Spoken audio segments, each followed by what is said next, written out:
Eso es lo que representa el movimiento 26 de julio. Los asesinos, los agresores, los opresores, los dictadores del pueblo de Cuba. Vamos a contactar con José Daniel Ferrer hasta Santiago de Cuba, hombre que se enfrenta a diario contra el comunismo, que ha sufrido también en su carne en el oriente del país encarcelamiento, ha sufrido difamación, golpizas, persecución, acoso, y que aún así sigue sin miedo, hablando desde la isla cárcel, denunciando los atropellos, los crímenes de lesa humanidad que comete a diario la dictadura castrista. Ustedes quieren celebrar en Nueva York a un movimiento terrorista, ¿de verdad? Ustedes quieren aprovechar los derechos de la democracia para resaltar a estos asesinos. Nosotros tenemos la contraparte en exclusiva desde Santiago de Cuba, el patriota cubano José Daniel Ferrer. Ale, un fuerte y fraterno abrazo para ti, un fuerte y fraterno abrazo para todo tu equipo y para los miles de seguidores que siempre te acompañan en tus transmisiones. Sin duda un día luctuoso y un día como casi todas las fechas que reescriben los comunistas, lleno de mentira, lleno de falsedad, lo que fue un día que debía tenerse en cuenta como un día de luto nacional, lo presentan como un día de fiesta. Le llaman día de rebeldía y Fidel Castro ni siquiera disparó un tiro ese día. Inmediatamente terminó huyendo a la Granjita Siboney primero y luego a la Gran Piedra, que fue donde terminaron deteniéndole. Raúl Castro tampoco cumplió con ningún objetivo. Después vinieron con el cuento de que si las armas no servían, que si el mortero no disparó, y lo que hizo fue también emprender la huida desde temprana fecha. Fue lo que hicieron. Decían que si fracasaban en el Moncada tomaban el cuartelito del Caney, y del susto nunca más se acordaron si había o no cuartelito en el Caney o en otra parte de Cuba. Incluso hasta el famoso alegato, la historia me absolverá, es un mito, es una gran mentira. Eso fue hecho, elaborado por él luego en el cómodo presidio político de Modelo, el presidio Modelo en Isla de Pino. También todas esas mentiras que nadie ha podido demostrar, de que si le sacaron los ojos a Abel Santamaría, de que si los torturaron, de que si sacaron uñas, nada de eso se ha podido demostrar. Es decir, toda una serie de mitos y de mentiras para justificar lo que tú y yo y todo cubano que piense o que tenga un dedo y medio de frente. No hace falta tener dos dedos. Todo eso para justificar que querían adueñarse de Cuba, que engañaron a varios centenares de jóvenes del Partido Ortodoxo, que era un partido anticomunista. Si aquellos jóvenes hubiesen sido comunistas, hubiesen militado en el Partido Socialista Popular, hubiesen militado con Blas Roca, con Juan Marinelo, con Salvador García Agüero, con Jesús Menéndez y todos los comunistas, pero no, se fueron con Chivás, que era anticomunista, era un anticomunista muy enérgico.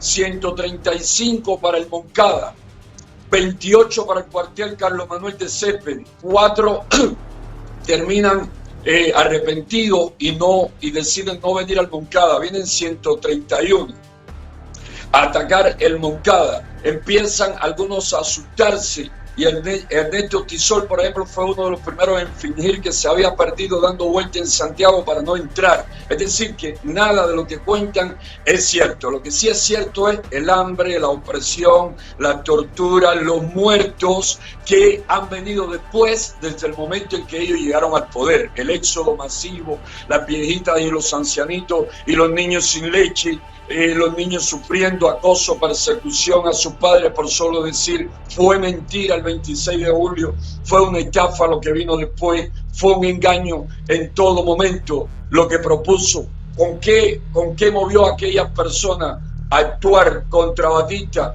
que había dado un golpe de Estado incruento con su manifiesto del Moncada que proponía libertad, restitución de derechos, de Constitución del 40, mejoras en todos los aspectos sociales. ¿Y qué ha pasado después? Que nunca habíamos tenido en Cuba una situación tan crítica y miserable y de tanta opresión como la que tenemos ahora. Y te concluyo un dato sobre aquellos tiempos, donde se entrenaron ellos con sus escopetas, fusiles 22 y pistolas para asaltar el Moncada. En la Universidad de La Habana, en un campo de tiro en el cerro, por toda La Habana, por Pinar del Río, y nadie los delató, nadie los chivateó. ¿Quién ahora que trate con una escopeta de aire comprimido de hacer práctica, aunque sea para cazar pajaritos, quién no termina delatado y quién no termina preso? Porque convirtieron a Cuba en un estado policial al más puro estilo de Adolf Hitler y Joseph Stalin. Eso es lo que han hecho con nuestra nación, destruirla. Y mucho acá venimos pagando cientos, miles, el costo de decirle la verdad, de enfrentarlo. ¿Con qué? Con prisión,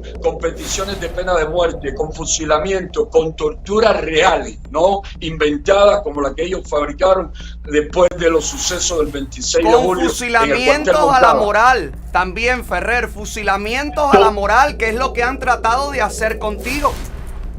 Exacto, porque no le ha bastado condenarme 2 veces a prisión, detenerme cientos de veces, golpearme decenas de veces, torturarme muchísimas veces, asaltar mi vivienda y golpear mi familia y robarle los alimentos, la medicina, el televisor, el tablet, el teléfono. No le ha bastado con nada de eso. También han tenido que fabricar todo tipo de mentiras, pero son tan torpes que sus mentiras se caen por sí mismas porque no saben ni siquiera fabricarlas. No saben, son torpes al punto de que ahora le dijeron a Naciones Unidas que el 25 de octubre yo no estaba desaparecido nada porque mi hijo me había visto en la prisión de Aguadora y mi hijo ese día estaba golpeado y detenido durante 9 horas porque junto a mi mujer Nelva Aymaraya, mi hija de 15 años, Fátima Victoria, tenía 14 en ese momento, y mi niño de 3 meses de nacido, Daniel José, estaban todos detenidos por salir al Parque Cepeda a reclamar por mí. Entonces son tan torpes que a la hora de mentir escogieron la fecha más fácil de desmentir porque toda mi familia estaba imposibilitada de ir a una prisión. Así son de torpes y de criminales. Y eso es lo que muchos cineros celebran hoy en Nueva York y en otras partes del mundo sin saber que lo que están defendiendo sería la situación más monstruosa que podía es decir, enfrentar cualquier nación si semejante ideología llegase al poder. Por ejemplo, en los mismos Estados Unidos. Eso sería terrible. Habría que buscar cómo largarse, pero no en balsa para otra nación. Habría que buscar cómo irse a otro planeta, porque el planeta sería insufrible. No habría manera de vivir con dignidad, con decoro. Sería un mundo de esclavos, de zombies, de personas sin voluntad. Por eso apuntan a la democracia, al país que es cabeza de la democracia en el mundo, que es Estados Unidos, con todos estos movimientos políticos disfrazados de reclamos sociales. Ferrer, tú desde Cuba, tú desde Santiago, ¿tiene miedo la dictadura cubana hoy al pueblo de Cuba? Totalmente. Totalmente, y no lo digo solo con palabras, lo demuestro con hechos. Por ejemplo, llevamos ya 15 días totalmente rodeados por fuerzas represivas del régimen, multan, detienen y hasta golpean a personas por entrar y salir de mi vivienda. Así pasa en otros sitios con otras células de la UNPACU, con promotores de Cuba Decide, con Damas Blancos militarizados, nuestros barrios, con tropas especiales escondidas de manera permanente en un hospital, en un policlínico, en un consultorio médico, en una escuela, y con los oficiales de civil por turnos en las esquinas, porque el gran temor de ellos es que se combine la pérdida de miedo ya bastante vieja y demostrada de muchos opositores con el descontento creciente de la población en medio de colas larguísimas y permanentes, constantes para adquirir desde el pedacito de pollo, la salchicha, hasta el poquito de arroz o un jabón para ver cuándo te puedes bañar. Como todos los días, por desgracia, Alex, no podemos cubrir todavía todo lo que acontece diariamente en Cuba, pero por suerte cada vez podemos cubrir más y programas como el tuyo y el de otros influencers y periodistas independientes y activistas de muchas organizaciones, cada vez vamos mostrando más, y ese más significa que de día en día son más las personas que se cansan de aguantar como ovejas obedientes y que deciden alzar sus voces y protestar, y eso en medio de un hambre creciente y de una violencia que trae consigo precisamente todos esos malos manejos, toda esa pobreza extrema, toda la violencia gubernamental. Ahora el viernes, 2 muertos apuñaladas acá en Santiago de Cuba. Tengo la noticia terrible. Pero jóvenes, eso ocurre constantemente. Jóvenes que prefieren matarse entre ellos, cubanos que prefieren matarse entre cubanos en vez de apuntar todo su rabia y su resentimiento hacia los verdaderos culpables de la destrucción del pueblo de Cuba, que es la dictadura. Ferrer, ¿cómo puede, y con esto termino y te agradezco muchísimo tu tiempo, tus palabras, tu testimonio y tu verdad aplastante, cómo puede la dictadura cubana hoy hablar de igualdad dentro del pueblo de Cuba cuando ha abierto tiendas solamente para 1% mínimo de la población, que en este caso son los que tendrían relaciones o familiares en el extranjero? Sin duda, Ale, que no pueden hacerlo. E incluso en medio de su desespero por obtener divisas fuertes, dinero estadounidense, euro y otras monedas libremente convertibles, cometen esta torpeza que ha levantado un descontento muy fuerte, más fuerte que el que ya venía ocurriendo, y encima de eso, personas que hasta el lunes 20 de julio, y hay que anotar no el 26 de julio, el lunes 20 de julio es el verdadero día en que se han indignado tantos cubanos, incluso partidarios del régimen, hasta el día 19, que andan levantando sus voces y se preguntan, entonces, ¿para qué?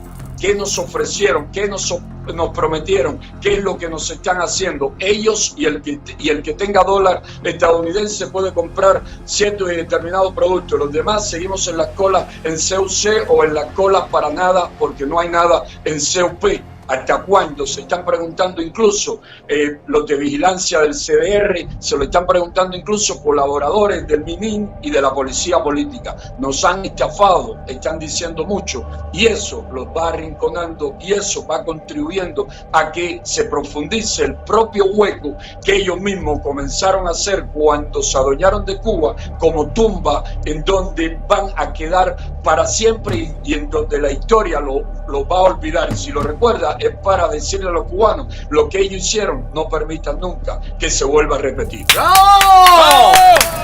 Así se habla, Ferrer, carajo. Gracias y dejo este testimonio de José Daniel Ferrer justamente con estas preguntas. ¿Hasta cuándo y de qué valió todo esto? Gracias, Ferrer.